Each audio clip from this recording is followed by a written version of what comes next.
Hello friends, कैसे हो? I hope आप अच्छे होंगे। देखिएगा, हम इस वीडियो में देख रहे हैं, ये कलाम के द्वारा लिया हुआ माइनर टेस्ट नंबर 8 है।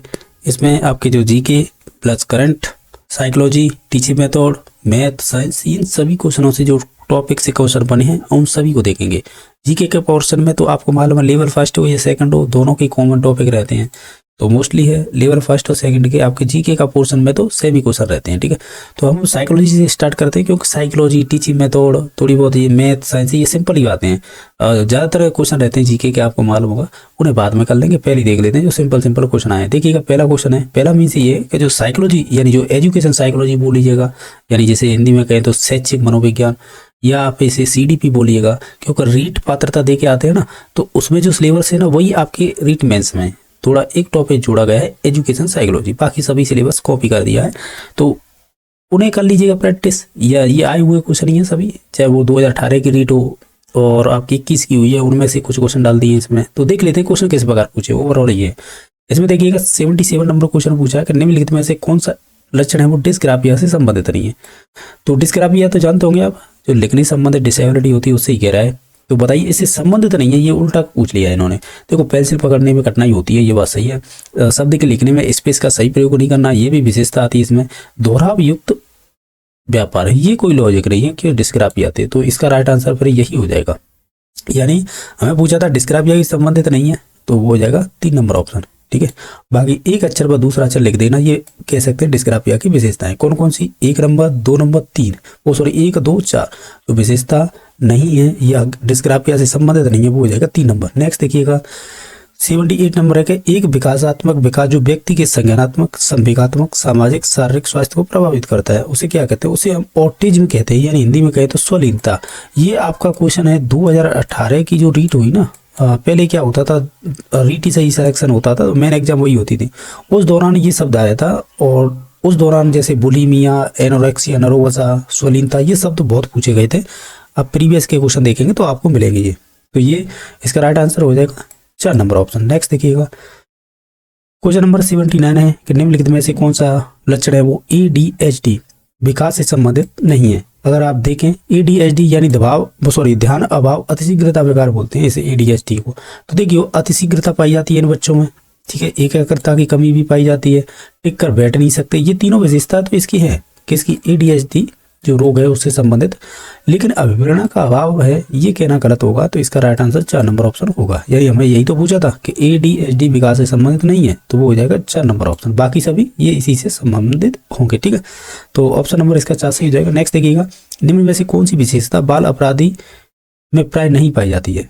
बाल अपराधी में प्राय नहीं पाई जाती। देखिए, स्नेह स्थिरता की कमी, ये तो पाई जाएगी, तभी बच्चा बाल अपराधी बनता है। आंतरिक एवं बाह्य रूप से नियंत्रित, अगर वो ये कह रहा है कि आंतरिक और बाह्य रूप से अगर नियंत्रित व्यवहार करेगा तो फिर वो बाल अपराधी हो ही नहीं सकता। तो हमें क्या पूछा था? बाल अपराधी में प्राय नहीं पाई जाती है, तो वो ये 2 नंबर की विशेषता नहीं पाई जाती। अगर ये पाई जाती तो फिर वो बाल अपराधी नहीं होता। तो ये थोड़ा उल्टा सा क्रम पूछ लिया। उल्टा मीन्स ये क्वेश्चन ये होना चाहिए था कि निम्न में से बाल अपराधी की विशेषताएं निम्न में से कौन सी है? तो हम कहते हैं कि 1 है, 3 है और 4 है।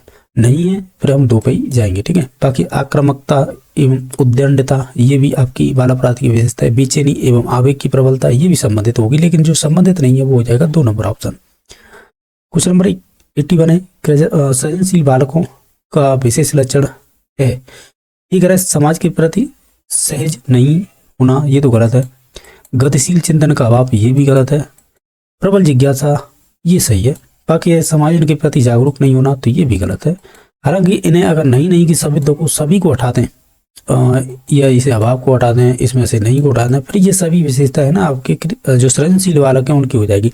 लेकिन इसमें हमें पॉजिटिव ये था कि हमें इसमें से सही बताना था, तो सही तो एकमात्र दे रखा था ऑप्शन नंबर 3, जो प्रबल जिज्ञासा है ना, वो सही है। बाकी मैंने बताया कि जैसे समस्या के प्रति सजग होना, तो फिर ये अगर नहीं हटा दें तो फिर ये कह सकते हैं सृजनशील बालक की विशेषता हो जाएगी। ऐसे ही गतिशील चिंतन, यहाँ से इसे का और अभाव को हटा दें तो ये इसकी विशेषता हो जाएगी। अगर इसमें से हम नहीं को उठा दें तो ये फिर विशेषता सृजनशील की हो जाएगी। मैं ये कहना चाह रहा था। ठीक है, ओवरऑल कहे तो ऑप्शन नंबर इसका कह सकते हैं 3 सही है, बाकी कह सकते हैं गलत दे रखे थे। ठीक है, नेक्स्ट देखिएगा, ये कह रहा है कि विशिष्ट बालकों के अंतर्गत निम्नलिखित में से कौन से बालक आते हैं?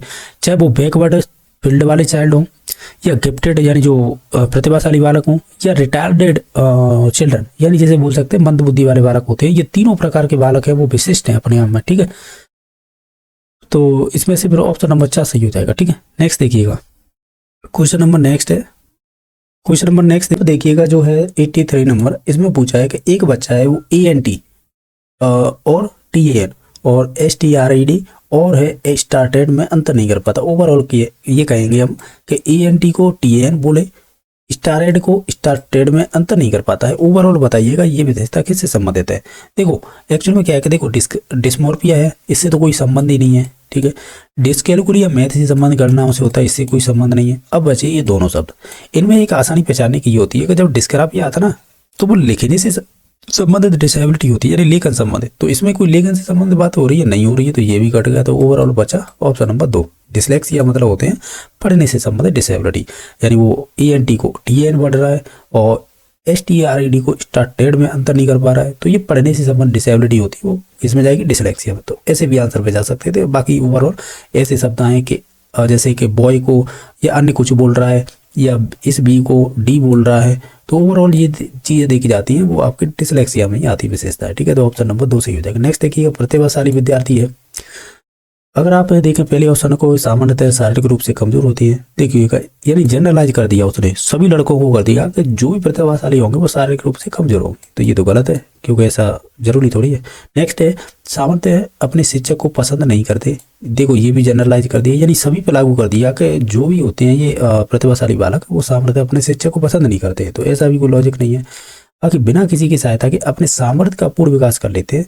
देखो बिना समाज के में रहे और सहायता के पूर्ण विकास नहीं हो सकता, उसमें आपके वातावरणीय और आनुवंशिक दोनों चीज़ों की आवश्यकता होती है। तो हम ये नहीं कह सकते वो अपना विकास है या सामर्थ्य का पूर्ण विकास कर लेगा बिना किसी सहायता के। तो ओवरऑल कहे तो 4 नंबर सही है।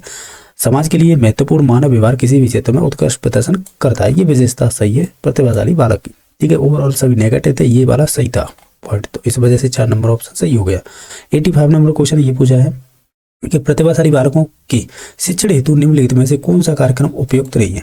प्रतिभाशाली बालकों की बात कर रहा है, तो देखो योग्यता समूहन का मतलब होता है कि एबिलिटी के आधार पर अलग से ग्रुप बना दो जो भी होशियार लड़के हैं। संवर्धन कार्यक्रम का मतलब होता है एनरिचमेंट प्रोग्राम होते हैं, ये वो भी प्रतिभाशाली बालकों के लिए अलग से बनाए जाते हैं प्रोग्राम, ठीक है। दोहरी पदोन्नति या त्वरण, यानी या तो एसिलरेशन का मतलब क्लास जंप करवा दो, या डबल प्रमोशन का मतलब है कक्षा 5 में तो कक्षा सीधा ही उसे 8वीं में बैठा दो, उस प्रकार के ये शब्द हैं। ओवरऑल ये तीनों तो विशेषताएं थी, जो नहीं होगी वो होगी 4 नंबर। उपचारात्मक शिक्षण होता है वो पिछड़े बालक हो, या कह सकते हैं कोई विषय में यानी कोई सब्जेक्ट विशेष में पिछड़ गए हैं तो उनके लिए होता है ये रेमेडियल टीचिंग, ठीक है, ना कि इन प्रतिभाशाली बालकों के लिए। ओवरऑल 4 नंबर ऑप्शन सही हो जाएगा। प्रतिभाशाली बालकों के लिए निम्न में से कौन सी विशेषता है उनके लिए बताइएगा।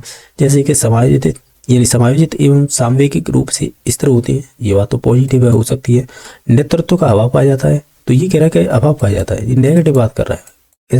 ऐसा भी तो हो सकता है उनमें पाया जाता हूँ, ठीक है। ये कह रहा है कि नेतृत्व का अभाव पाया जाता है, तो इस वजह से नेगेटिव है। बाकी अधिक महत्वाकांक्षी होते हैं, ये बात सही है। तो बाकी शारीरिक रचनाएं असामान्य होती है, यानी शरीर से असामान्य पाए जाते हैं, ऐसा भी कहना गलत है। ओवरऑल 1 और 3 ऑप्शन नंबर 3 सही हो जाएगा। नेक्स्ट देखिएगा, क्वेश्चन नंबर नेक्स्ट है 87 नंबर। ये बताइएगा निम्न में से कौन सी मानसिक मंदता की विशेषता नहीं है। ओवरऑल मानसिक रूप से मंदित बच्चे होते हैं उनकी विशेषता नहीं है वो बताना है, और जो विशेषता है उन्हें एक तरफ करिएगा और जो नहीं होगी वो अपने आप से ही ऑप्शन चूज हो जाएगा। इसमें से देखिएगा, एक अगर बुद्धि लब्धि इनकी होती है 25 से लेकर 70 के मध्य में होती है, ये बात सही है। और ये भी जानकारी के लिए बता दूं, ये वाला क्वेश्चन है ना शायद रीट 2016 में पूछा हुआ क्वेश्चन है, शायद 16 में, चाहे वो लेवल 1 हो या 2 किसी में, क्योंकि ऑप्शनों से तो ऐसा ही लग रहा है। बाकी ये 2 नंबर ऑप्शन, धीमी गति से सीखना एवं दैनिक जीवन की क्रियाओं को न कर पाना, ये भी बात सही है। जो मानसिक रूप से मंदित बच्चे होते हैं वो धीमी गति से तो सीखते हैं, दैनिक जीवन की क्रियाओं को भी नहीं कर पाते हैं, जो भी रोजमर्रा की चीजें हैं, ठीक है। बाकी 3 नंबर ऑप्शन, वातावरण के साथ अनुकूलन में कठिनाई होती है, ये भी बात सही है। ये कह रहा है कि अंतर्वैयक्तिक संबंधों का कमजोर होना, ये कह रहा है कि अंतर्वैयक्तिक का मतलब यहाँ पे इंग्लिश देखिए इंटरपर्सनल। देखो इंटरपर्सनल का मतलब होता है दूसरों के साथ व्यवहार कैसा है या संबंध कैसा है, उस हिसाब से। जैसे कि मानसिक रूप से मंदित बच्चा है, उसका अपने पेरेंट्स से कह सकते हैं अंतर्वैयक्तिक संबंध कमजोर है, ऐसे कैसे कह सकते हैं, ठीक है, समझ रहे हो ना।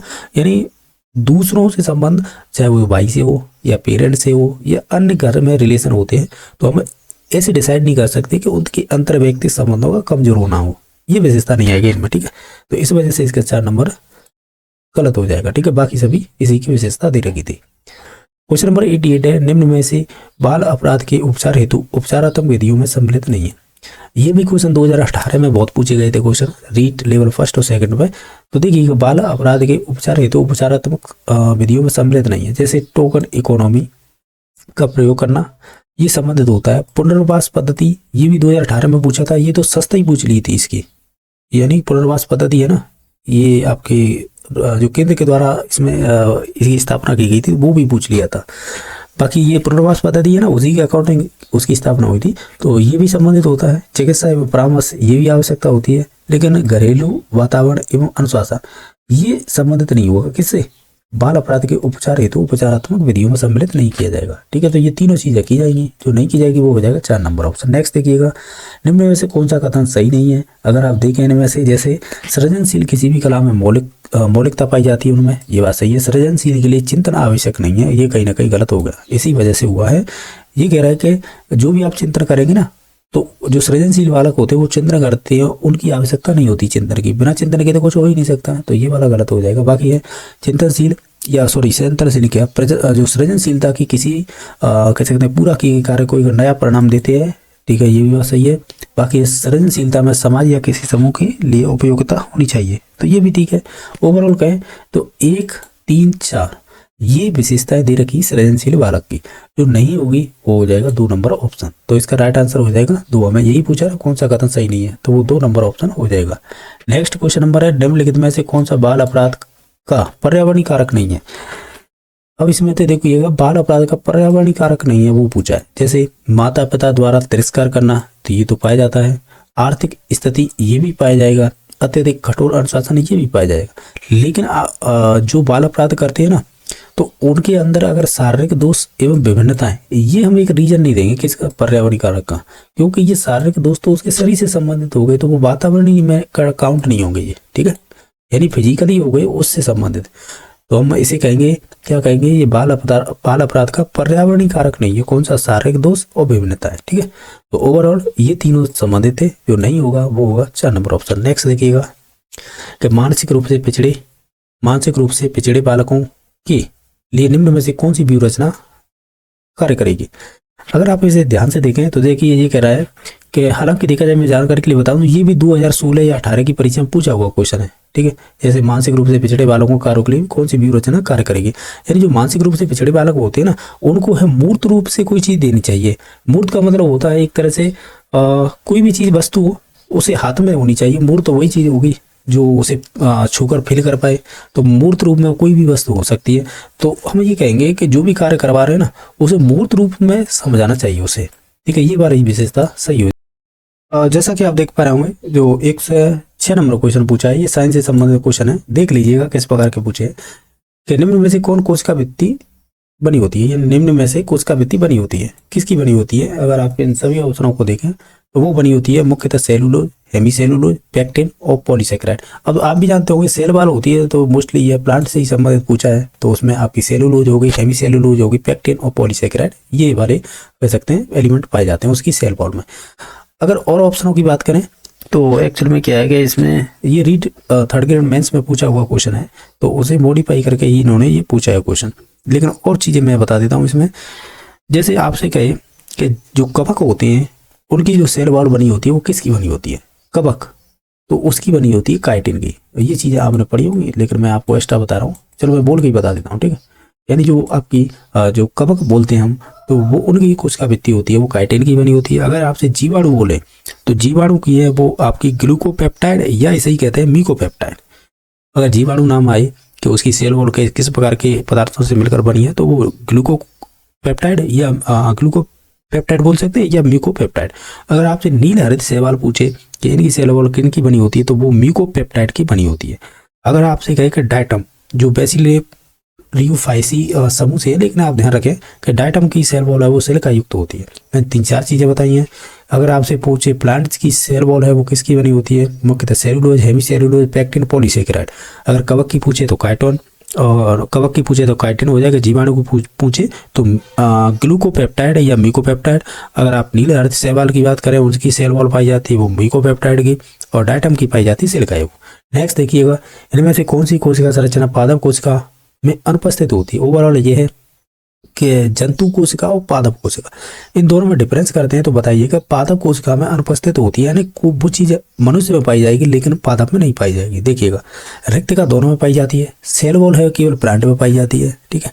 तारक काय है वो केवल ह्यूमन्स में पाया जाएगा, न कि आपके प्लांट्स में। हमें यही पूछा ना, पादप कोशिका में अनुपस्थित होता है वो होता है तारक काय, जिसे सेंट्रोसोम बोलते हैं। आपने पढ़े होंगे गुणसूत्र क्रोमोसोम पढ़े होंगे ना, तो क्रोमोसोम पढ़ते हैं तो उन्हीं में हम पढ़ते हैं। आपने पढ़ी होंगी मेटाफोर, टीलोफेज, वो पढ़ते थे ना गुणसूत्र, उसमें इस प्रकार के गुणसूत्र पढ़ते थे, उन्हीं में सेंट्रोसोम, ये उन्हीं कह सकते हैं पोजीशन को कहते हैं। नेक्स्ट देखिएगा, ये कह रहे हैं कि कुछ उसी फर्स्ट और सेकंड का मिलान कीजिएगा। जैसे ल्यूवेन हॉक है, अच्छा 8 की एनसीईआरटी पढ़ी होगी, तो उसमें जीवाणु और यानी कोशिका की खोज किसने की, उन्हीं के चैप्टरों में दे रखे हैं। एक तो कोशिका वाला चैप्टर है, क्योंकि आपके जो सिलेबस में दे रखा है वो कोशिका के प्रकार एवं संरचना, यही तो टॉपिक दे रखे हैं, तो वो वहीं से पूछा है। लियोन हैक है, ये जीवित कोशिका की खोज की थी। स्लाइडन एवं स्वान ने कोशिका सिद्धांत दिया था। पुरकेंजी ने जीव द्रव्य का सिद्धांत दिया था। ये कक्षा 8 की एनसीईआरटी से पूछा है। ये तीनों ही ये कथन उसी में दे रखे हैं। हालांकि अपर क्लास से पढ़ेगी ना, जो 11-12 तो उसमें भी दे रखे हैं, लेकिन मैं बता रहा हूँ कि जो टॉपिक ये एक्चुअल में एनसीईआरटी में दे रखे हैं कक्षा 8 की बुक में, तो पहले का तीसरा इसी में मात्र ऑप्शन नंबर यही सही हो जाएगा। नेक्स्ट देखिएगा, ये कह रहे हैं सुबेरिन की अनुपस्थिति किन कोशिकाओं में पाई जाती है। जो कोशिका को जल और गैसों के लिए अवैध बनाता है। अवैध का मतलब होता है कि उसमें आर पार नहीं हो पाता है। सुबेरिन का मतलब एक तरह से एक्चुअल में क्या है कि अब ऐसे बोल सकते हैं, सुबेरिन जहाँ पे पाया जाएगा उसमें जल और गैसों का आर पार नहीं हो सकती। सिंपल सा लॉजिक ये है, यानी ये मृत कोशिका होती है। और ये होती क्या है यही पूछा है हमें, बताइएगा। तो वो होती है कोर कोशिकाएं, यानी ओवरऑल ये कोर कोशिकाएं होती हैं। वो जहाँ पर सुबेरिन उपस्थित होता है तो ये मृत कोशिकाएं होती हैं। और मृत में आप जानते हैं ना तो इसमें जल जाएगा, न आपकी गैसें प्रभावित होंगी। एक तरह से जो प्लांट्स का तना होता है, तो तने पे आपने जैसे नीम के पेड़ देखे होंगे, तो उनकी जो तने होते हैं उन पर देखना छाल, यानी छाला होती है, वो बहुत मजबूत होती है। तो वही होती है एक तरह से कॉर्क सेल, यानी कॉर्क कोशिकाएं होती हैं। उसमें क्या होता है, ना तो कोई कवक, जीवाणु या बाहरी आघातों से सुरक्षा करता है। कौन? आपका कॉर्क कोशिकाएं, ठीक है, क्योंकि ये मृत होती हैं, तो इस वजह से ऑप्शन नंबर इसका तो सही हो जाएगा। नेक्स्ट देख लेते हैं कि अलैंगिक जनन की पुनरुद्भवन किन जीवों में पाई जाती है। ये ओवरऑल रीजेनरेशन का मतलब होता है कोई भी अंग कट जाए तो वो पुनः आ जाए। ये ओवरऑल तो यही होता है। जैसे चिपकली की पूंछ कट जाती है, वो वापस आ जाती है, तो वो पुनरुद्भवन का एग्जाम्पल हो जाएगा। लेकिन हमें तो इन एग्जाम्पलों में से बताना है कौन सा होगा, तो वो हो जाएगा प्लेनेरिया। ऑप्शन नंबर इसका 3 सही हो जाएगा। एनसीईआरटी के कक्षा 10th क्लास में दे रखे हैं ये प्लेनेरिया, एक और एग्जाम्पल दे रखा है साथ में, ठीक है। नेक्स्ट है कि मादा में द्वितीयक लैंगिक लक्षणों का विकास है किस हार्मोन के कारण होता है। देखिएगा, इसमें अगर ध्यान से देखें तो ये दोनों हार्मोन है ना, ये पर्टिकुलर फीमेल से संबंधित है, ये भी संबंधित है होने को। एक्चुअल में क्या है कि हमें इन दोनों में से चूज करना है कि कौन सा है वो आपके द्वितीयक लैंगिक लक्षणों का विकास करता है इसमें, फीमेल में। एक्चुअल में क्या है कि इसका नाम आता है एस्ट्रोजन, टेस्टोस्टेरोन नहीं, एस्ट्रोजन बोलते हैं इसे। ये आपके मादा में द्वितीयक लैंगिक लक्षण होते हैं, उनका विकास करता है। अगर मेल में पूछे, मेल का मतलब पुरुष में, तो फिर टेस्टोस्टेरोन होगा। शरीर पर अधिक बालों का आना वो टेस्टोस्टेरोन की अधिकता के कारण ही होता है। और बाकी प्रोजेस्टेरोन और रिलैक्सन ये भी आपके संबंधित होते हैं। लेकिन आपसे पर्टिकुलर पूछे ना कि द्वितीयक लैंगिक लक्षणों का विकास होता है तो वो एस्ट्रोजन के थ्रू होता है, पुरुष में टेस्टोस्टेरोन के थ्रू, ठीक है। तो ओवरऑल इसका ऑप्शन नंबर 1 सही हो जाएगा। नेक्स्ट देखिएगा, क्वेश्चन नंबर 112 है। इसमें पूछा है कि एक प्राथमिक oocyte से 4 शुक्राणु बनते हैं। आपने देखे होंगे, ये कक्षा 10th में ही दे रखा है, ऐसे करके बने होते हैं 4 कह सकते हैं oocyte बनते हैं ये, यानी 4 शुक्राणु बनेंगे एक प्राथमिक oocyte से। तो ये बात सही है। शुक्राणु मनुष्य की सबसे छोटी कोशिका होती है, ये भी बात सही है। बाकी प्रोजेस्टेरोन के कारण शरीर पर अत्यधिक बाल उत्पन्न होते हैं। अभी मैंने यहाँ बताया था टेस्टोस्टेरोन होता है, ये पुरुष में होता है। इसकी अधिकता से ही आपके कह सकते हैं अत्यधिक बाल शरीर पर आते हैं, ठीक है। तो ये प्रोजेस्टेरोन नहीं होगा, तो फिर क्या होगा, टेस्टोस्टेरोन होगा, ठीक है। तो ऑप्शन नंबर ये 3 गलत है, बाकी ये दोनों सही थे, तो 1 और 2 सही हो जाएगा। ये कह रहा है परिवार नियोजन कार्यक्रम का उद्देश्य क्या होता है। अवांछित जन्म को रोकना होता है, गर्भ धारण के मध्य अंतरालों का नियमन करना होता है, परिवार में संतान की संख्या निर्धारण होती है। ओवरऑल ये चारों ही कह सकते हैं, ये तीनों स्टेटमेंट थे ना, वो प्रयोग सभी सही हो जाएंगे, यानी ये सभी आपके परिवार नियोजन उद्देश्य में अंडर में आएंगे। नेक्स्ट क्वेश्चन नंबर है अब देखिए इसे करेंगे कैसे मैं बताते चलूँगा, ठीक है। मैं जैसे 114 नंबर क्वेश्चन है कि घनाभ का आयतन दे रखा है 12 घन सेमी क्यूब, यानी घन सेमी कह सकते हैं। यदि इस घनाभ की भुजाओं को हम 2 गुना कर दें तो नई घनाभ का आयतन क्या होगा। आप भी जानते हैं घनाभ का आयतन होता है लंबाई गुणा चौड़ाई गुणा ऊंचाई, यही होता है, बराबर रखेंगे 12 घन सेमी। अब ये कह रहा है कि घनाभ की भुजाओं को 2 गुना कर दिया जाए, यानी प्रत्येक भुजा की बात कर रहा है, तो 2 लंबाई हो जाएगी, 2 ही चौड़ाई हो जाएगी, 2 ही ऊंचाई हो जाएगी। अगर इन तीनों का गुणा करेंगे तो ओवरऑल 8 गुना हो जाएगा क्या, एल बी एच तो आयतन होता ही है इसका, ठीक है। तो इसका तो हमें दे रखा था 12 घन सेमी। अगर हम फिर कह रहा है कि इसी प्रत्येक यानी ये वाली भुजाओं को 2 गुना करते हैं, प्रत्येक को 2 गुना करेंगे तो ये हो जाएगी 8 एल बी एच, ठीक है, एल बी एच। अब बताइएगा इसकी वैल्यू कितनी होगी, जब एक की वैल्यू ये दे रखी है तो 8 की वैल्यू क्या होगी, 12 8 96 हो जाएगी, सही है ना। तो ऑप्शन नंबर 4 सही हो जाएगा। नेक्स्ट देखिएगा, यदि किसी घन की सभी कोरों की लंबाई का योग है वो 36 सेमी है तो बताइएगा उसका आयतन क्या होगा। आप जानते होंगे जो घन होता है ना, घन एक तो होता है घना, उसका तो आयतन एल बी एच होता है, एक घन होता है, इसका आयतन होता है भुजा की। एक्चुअल में क्या है, घन होते हैं ना करीबन 6 जो आपके वर्ग होते हैं उसकी बंद आकृति को हम घन कहते हैं। किसको, यानी जो वर्ग होते हैं, वर्ग 6 वर्ग की बंद आकृति को हम घन कहते हैं। तो ओवरऑल हम ये कहेंगे कि इसमें कोरों की लंबाई दे रखी है 36 सेमी। एक्चुअली में क्या है, आप भी पढ़ते होंगे, जैसे एक घर में 6 फलक होते हैं और 6 फलक हो गए और शीशों की संख्या 8 होती है और जो किनारे होते हैं वो 12 होते हैं, ऐसे पढ़े होंगे आपने, ठीक है, पढ़े होंगे ना। तो हम एक्चुअल में क्या करेंगे कि हमें दे रखे कोरों का मतलब एज ये दे रखा, देखो, तो इसमें हम डायरेक्टली 12 का भाग देंगे तो ये 3 आ जाएगी इसकी भुजा, ठीक है। अब एक्चुअल में क्या है, हमें पूछा उसका आयतन, हम जानते हैं कि भुजा क्यों होता है, किसका घन का आयतन, तो 3 का क्यों करेंगे तो 27 घन सेमी आ गया। नेक्स्ट देखिएगा 116 में ये पूछा है 10 सेमी 9 सेमी और 6 सेमी विमाओं वाले एक घनाभ में 3 सेमी भुजा वाले कितने घन काटे जा सकते हैं। हम ओवरऑल कहें इस आयतन को, ठीक है, ये किसका दे रखा है, घनाभ का। अब इसमें घन के आयतन का भाग दे दें तो इससे कितनी कटेंगे वो आ जाएंगे, ऊपर हो जाएगा 10 गुणा 9 गुणा 6 और इसकी बट्टे में क्या आ जाएगा, घन का ये 3 एक दे रखी है भुजा घन की, इसकी 3 भुजाएं करेंगे तो इसका क्यों कर देंगे, तो यानी या तो आप डायरेक्टली 27 का भाग दे दीजिए या 3 गुणा 3 गुणा 3 से भाग दीजिएगा, इसका राइट आंसर आ जाएगा। 9 से काटेंगे इसे 3 बार और 3 से ये 2, यानी ओवरऑल ऊपर बचा था 20, तो इसका 20 राइट आंसर आ जाएगा। ये कह रहा है यदि किसी बेलन की ऊंचाई को 2 गुना कर दिया जाए उसके आधार की त्रिज्या को किस संख्या से गुणा करें कि उसका आयतन है मूल आयतन के समान ही रहेगा। एक्चुअल में क्या है कि आप भी जानते हो बेलन की ऊंचाई दोगुनी करने की बात कर रहा है और फिर आयतन की उतना ही रहे, यानी मूल आयतन था उतना ही, तो एक्चुअल में क्या है कि आयतन क्या होता है, बेलन का होता है पाई आर स्क्वायर एच होता है, यही तो कह रहा है। आप अपने हिसाब से कर लेना, देखो मैं कैसे कर रहा हूँ।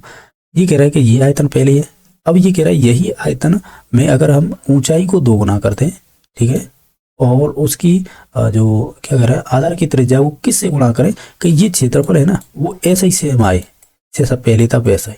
आप तो ये बताइएगा कि इसको 2 गुना कर दें, इसमें क्या करें कि इससे ये दोनों कट के इतना ही आए ओवरऑल ये। तो ये कह रहा था कि हमने ऊंचाई तो 2 गुनी कर दी, ठीक है, कर दी 2 गुनी कर दिया आपने।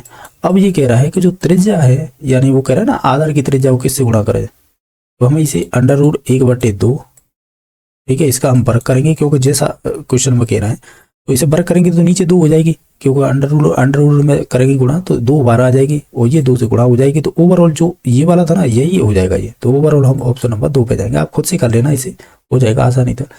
ये तो कह रहा है कि 118 क्वेश्चन नंबर, यदि एक घन सेमी तांबे की तार का भार दे रखा है इतना ग्राम यानी 8.4 ग्राम, तो 4 मिली व्यास वाली 13.2 किलोग्राम तार की लंबाई ज्ञात कीजिए। ये क्वेश्चन अच्छा ही है। एक्चुअली में देखो करेंगे कैसे इसे। पहली बात तो ये है कि ये दे रखा है सेमी में और ये दे रखा है मिलीमीटर में, इसमें आप 10 का भाग दीजिएगा 4 में तो ये आपकी सेंटीमीटर में चेंज हो जाएगी, तो 0.4 आ गया सेंटीमीटर। ये व्यास दे रखा है, अब इसे 0.2 कर लीजिए क्योंकि ये त्रिज्या हो जाएगी, ठीक है, समझ रहे ना। अब क्या करेंगे, ये कह रहा है कि ये जो इकाई है ये किलोग्राम में, ये ग्राम में, या तो आप ग्राम को किलोग्राम में या किलोग्राम को फिर ग्राम में चेंज कर लें, तो ये हो जाएगा 2 1000 का इसमें गुणा करेंगे तो 1 0 तो हट ही जाएगी क्योंकि पॉइंट लग रहा है, तो 2 0 और रख दीजिएगा, ठीक है।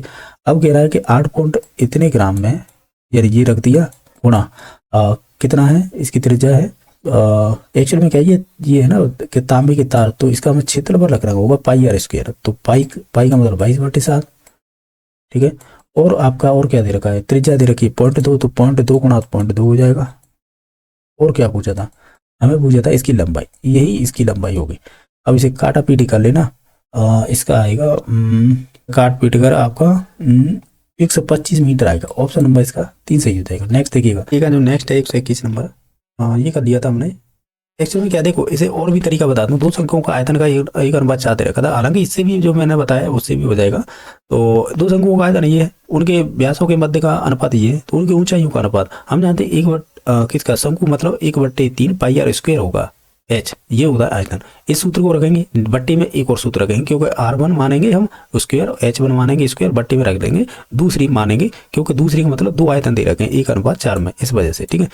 तो आप 1/3 पाई आर स्क्वायर एच, इसे बनवानी है, इसे बनवानी है, बट्टी में यही पे सेम रखेंगे 1/3 पाई आर स्क्वायर 2 और H2 इसे मानेंगे, ठीक है, ठीक है। तो बराबर 1/4 होगा, ये अनुपात है।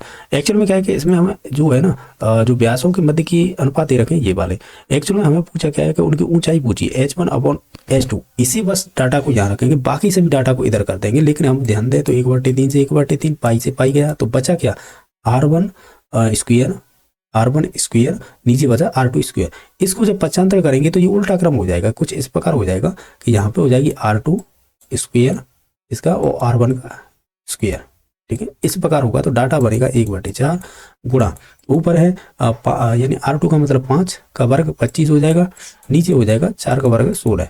अगर आप करेंगे 16 तो ये आएगा 25/64। ऑप्शन नंबर इसका 4 हुआ था सही। नेक्स्ट देखिएगा, जैसे में भुजा वाले एक घन में एक बड़ा यानी बड़े से बड़ा गोला काटा जाता है, तो उस गोले का आयतन क्या होगा, आप भी जानते होंगे। बड़े से बड़ा गोला काटा जाएगा तो यानी हम ये कहेंगे, तो उसकी जो कह सकते हैं, उसकी जो कह सकते हैं एक तरह से व्यास होगा वो आपका 6 सेंटीमीटर का होगा। या आप दूसरे शब्दों में ऐसे कह सकते हैं, कैसे कह सकते हैं, जो गोले का व्यास होगा ना वही 6 सेंटीमीटर घन की भुजा मानी जाएगी, क्योंकि ये कह रहा है ना कि 6 सेमी भुजा वाले एक घन में एक बड़ी से बड़ी गोला काटा जाता है, तो इसका मतलब यही होगा। अगर 6 सेमी इसकी अगर व्यास आ गई तो त्रिज्या निकल आएगी 3। अब क्या कह रहा है कि गोले का आयतन क्या होता है, 4/3 पाई आर,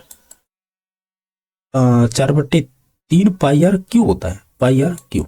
अब इसमें रख दीजिएगा और आप इन्हें डाटा को रखेंगे तो ये आएगा 36 पाई सेंटीमीटर क्यू। ऑप्शन नंबर इसका 2 सही हो जाएगा। ये कह रहा है कि गोले का पृष्ठीय क्षेत्रफल 144 पाई मीटर दे रखा है और इसके आयतन को मीटर क्यूब में बताइए क्या होगा। आप भी जानते हो गोले का पृष्ठीय क्षेत्रफल होता है 4 पाई आर स्क्वायर होता है। अब इससे कर लेंगे, इधर दे रखा है इसके बराबर ही तो दे रखा है 144 पाई, क्योंकि हर क्वेश्चन को ध्यान से देखें तो क्या कह रहा है कि एक गोले का पृष्ठीय क्षेत्रफल हमारे अनुसार ये होता है, देखें दे रखा है ये, तो पाई से पाई गया, 4 से काटेंगे 4 12 होता है और 4 12 2 बचे और 4 6 24, यानी आप कहेंगे आर स्क्वायर बराबर 36 और आर बराबर करेंगे तो ये आ जाएगा 6। अब पूछा क्या है कि आयतन ज्ञात कीजिएगा। आयतन होता है गोले का 4/3 pi r cube, pi r cube, तो उसे करेंगे तो ये आएगा करीबन आपको सोल्व कर लेना इसे, तो आप है ठीक है। तो मैंने बता दिया इतना डाटा केवल ये 4/3 पाई आर क्यू में आर का वैल्यू रखे, आर का मतलब जो 6 का वैल्यू रखेंगे या 6 का क्यू हो जाएगा एक तरह से, और पाई उसमें सम्मिलित हो जाएगा, तो इसका ऑप्शन नंबर फिर 1 सही हो जाएगा।